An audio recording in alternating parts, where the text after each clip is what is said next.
كذب المنجمون ولو صدقوا. بس لما عالم هولندي يتنبأ بحدوث زلزال في تركيا وبعدها سوريا واخيرا في المغرب، يبقى فعلا في حاجة غريبة ومش مفهومة. العالم ده اثار الجدل في العالم كله لانه توقع الهزة الارضية اللي حصلت في المغرب قبلها ب9 ايام، وحذر كمان من تكرار الموضوع في 4 دول عربية تانية. تعالوا اقول لكم الحكاية ايه وايه هي الدول دي، تابعونا. عالم الزلازل الهولندي فرانك هوجربيتس نشر تغريدة من 5 أيام وحذر فيها من وقوع زلزال قوي في دولة المغرب. وقال فرانك في تدوينته بتاريخ 4 سبتمبر 2023: اليوم يقترب كوكبين من عطارد والزهرة مع اقترانين قمريين مع المشتري وأورانوس. في 6 سبتمبر يحدث تقارب آخر مع عطارد والزهرة. اتوقع مجموعة من الهزات القوية تقريبا 6 إلى 7 سبتمبر. وبالرغم من أن متابعين كتير قروا التغريدة بتاعته إلا أنهم ما اهتموش بالعواقب، وكتير منهم ما صدقش كلامه لحد ما اتصدموا بالزلزال القوي اللي بقى حديث العالم كله بعد وقوعه بلحظات. الهولندي فرانك سبق وحذر من احتمالية وقوع زلزال في تركيا وسوريا قبلها ب3 أيام، وتحديدا في 3 فبراير 2023.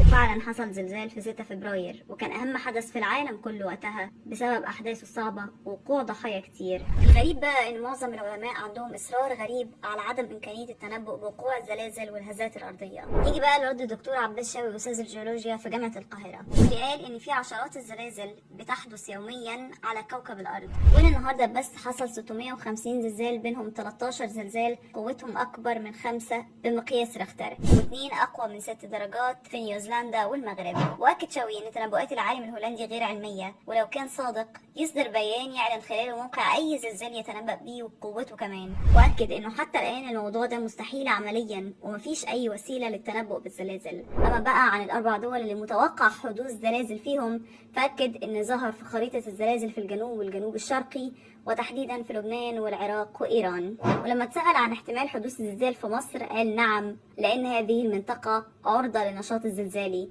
ولكن لا يمكن أن نجزم بالاستناد إلى النشاط الزلزالي ما إذا كانت ستحدث بالأسبوع المقبل أو في ال5 أو ال10 سنوات المقبلة. في النهاية بنأكد من جديد: كذب المنجمون ولو صدقوا. اللهم احمي بلادنا العربية